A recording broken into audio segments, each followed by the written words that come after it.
मोगाच्यान आतां हांव तुमचे मुखार शिंपेंतलीं मोतयां दवरतां. पेरू देशाचे कांय तारवटी एका आपल्या ल्हान तारवार अमेझॉन न्हंयत प्रवास करताले. अमेझॉन न्हंय खूब व्हडली न्हंय. तेन्ना प्रवास करतना तांकां एक कडेन एक स्पेन देशाचें एक तारून दिसलें आनी त्या तारवाच्या डेकाचेर तांचे कांय तारवटी अशे आड पडल्यात. पण तांणी बारीकसाणेन पळयल्यार तांकां ते बरे नात, सामके नितराण जावन गेलात. तेन्ना ह्या पेरू देशाच्या तारवट्यांनी तांकां विचारलें, तुमकां आमी कितें आदार करूंक शकता हांव? तेन्ना ते बारीक ताळ्यान म्हणटा, उदक दियात, पिवंक उदक दियात आमकां. पेरू देशाचे तारवटी अजापच जाले. तांणी म्हणलें, तुमचे कडेन बालदी आसा न्ही, ती तुमी सकयल देंवया न्हंयत आनी उदक काडात. पूण स्पॅनिश मनीस परत्यान म्हणटात, आमकां उदक दियात पिवंक, पिवोवचें उदक दियात. आनी हे तांकां म्हणटात, बालदी देंवयात न्ही सकयल, आनी उदक आसा तें घेयात.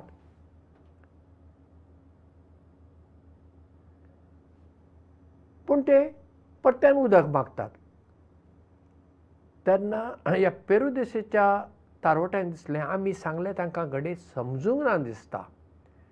देखून ते तांकां परत्यान सांगतात, बालदी देंवयात आनी तें उदक आसा तें पिवोवचें उदक, तें पियेयात न्ही तुमी. तेन्ना त्या स्पॅनिश तारवाच्या तारवट्यांक समजलें, कसले पिशे आमी. तारवाचेर उदक ना म्हूण आमी हांगा उदक नासतना वळवळटा, पूण सकयल थंय न्हंयत पिवचेंच सायें उदक आसा. पूण तांकां तें खबरच ना. तांकां दिसलें तें आतां खारें उदक आसतलें, मिठाचें उदक आसतलें. विचित्र कशें दिसता न्ही हें घडीत. पूण असल्यो विचित्र गजाली आमच्याय जिवितांत आमी करता. खुबश्यो गजाली आमच्या हाता लागींच आसतात, ताका आमी म्हत्व दिना. आमी खंय तरी पयसुल्ल्या गजाली म्हत्व दिता. पळयात देखीक भारतांत, आमच्या भारतांत कितल्यो वस्तू तयार जातात आनी बऱ्यो आसात त्यो. पूण आमकां भायल्या गांवच्यो वस्तू म्हळ्यार चड बऱ्योशो दिसतात, फॉरेन गुड्स. म्हणजे भायल्या गांवचीच ती वस्त म्हणून ती कितें बरी आसता अशें म्हणूंक जाता? घडये बरी आसत, हांव ना म्हणना, पूण सगळेंच भायल्या गांवचें बरें म्हणूंक जायना. आमच्याय देशांत बरें कितल्योश्यो गजाली जातात न्ही. एक एक फावटी अशें जाता, आदीं चड जातालें तें आनी आतांय कांय प्रमाणांत जाता, बऱ्यांतले बरे कपडे आमच्या देशांत तयार जातात आनी ते मागीर भायल्या गांवांक एक्सपोर्ट जातात आनी थंयच्यान मागीर परत खंयच्यो खंयच्यो कंपनी त्यो भारताक एक्सपोर्ट करतात आनी आमी आनी ताजेर लेबल घालतात तांचे. हांगासर मॅन्युफॅक्चर्ड खंय USA, UK आनी जर्मनी आनी कितें, आनी मागीर आमी तें खूब पयशे दिवन घेता आनी आमकां दिसता हें पळय हें शर्ट अमेरिकन शर्ट. खरें म्हणजे तें तयार जालां भारतांतच. भुरग्यांच्यो खेळणी घेयात तुमी. हांव जेन्ना थॉमस स्टीवन कोंकणी केंद्रांत आसलो तेन्ना म्हज्या लक्षांत आयलें, मैसूर एक फॅक्टरी आसा आनी ती भुरग्यांचे हाचे मदेराचे लांकडाच्यो बऱ्यो बऱ्यो खेळणी करता आनी त्यो शाळेंत वापरपाक जाता. हांवें तांचे कडेन पत्रव्यवहार केलो. तांणी म्हणलें, हरशें आमी ह्यो वस्तू हांगा भारतांत विकिना, ह्यो जर्मनी खातीर आमी तयार करता. पूण तुमचें पत्र वाचून आमकां खूब बरें दिसलें आनी तुमी विनंती केला देखून तुमकां आमी ह्यो खेळणी आमी धाडून दिवंक तयार आसा. आनी मागीर तांणी हांवें पयशे तांकां धाडून दिले, तांणी त्यो खेळण्यो आमकां धाडून दिल्यो. पूण पळय भारतान तयार जाल्ल्यो खेळणी थंय जर्मन देशाक वतात आनी थंय ताचो वापर जाता. जर्मन लोक म्हणचो ना ह्यो भारताच्यो ह्यो बऱ्यो न्हय अशें म्हणचें ना न्ही. म्हणजे हाता लागीं आसा ती वस्त ती बरी न्हय आनी पयस आसा ती वस्त बरी म्हणूंक जाता अशें ना. हें एक. दुसरें, आमकां दिसान दिसा कितल्यो संद मेळटात पळय.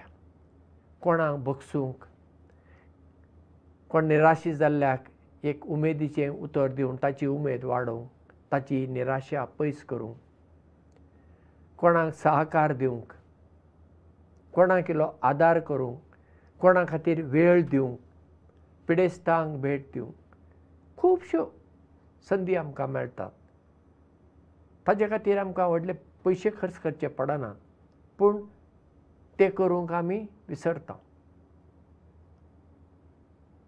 कित्याक तें आमकां म्हत्वाचें म्हूण दिसा आसतना कितें पयस आसा आनी कितें आसा तें कितें व्हडलें अशें आमचें कितें एक चुकीचें चिंतप. ते स्पेन देशाचे तारवटी नित्राण जाले कित्याक तांचे कडेन तारवार उदक नासलें, पूण ते सकयल थंय उदक आसा, कितलें उदक आसा अमेझॉन न्हंयेंत ताची तांकां खबरच ना. तांणी मातशें उदक तपासूंक जाता आसलें न्ही, बाबा बालदेंतल्यान इल्लें उदक काडून पळोवया म्हणून.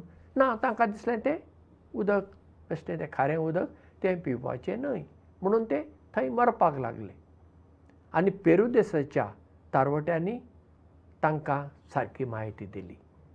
आमच्याय जिवितांत आमकां अशी कोणें तरी सारकी म्हायती दिवपी, मार्गदर्शन दिवपी मनीस जाय. केन्ना केन्ना आमकां तांची गरज आसा, नाजाल्यार आमी चुकीचे वाटेर वेता. आमच्याच एका ल्हान संवसारांत घुस्पून आमी घुस्मटता. अशें जावचें न्हय. म्हणटच आमी दुसऱ्यांची मार्गदर्शन घेवया, दुसऱ्यांकी मार्गदर्शन करुया. देव बरें करूं आनी मोग आसूं. इश्टानो, 2018 ऑक्टोबर म्हयन्या पासून आमी तुमकां शिंपयेंतली मोतयां ही कार्यावळ दीत आयल्या. ही कार्यावळ तुमकां पसंत जाता जाल्यार आनी ती फुडें चालू दवरूंक जाय अशी तुमची अपेक्षा आसत जाल्यार आमकां ह्या सकयल्या फोन नंबराचेर SMS वा WhatsApp संदेश धाडात. आमचो नंबर 9850658565 9850658565. देव बरें करूं.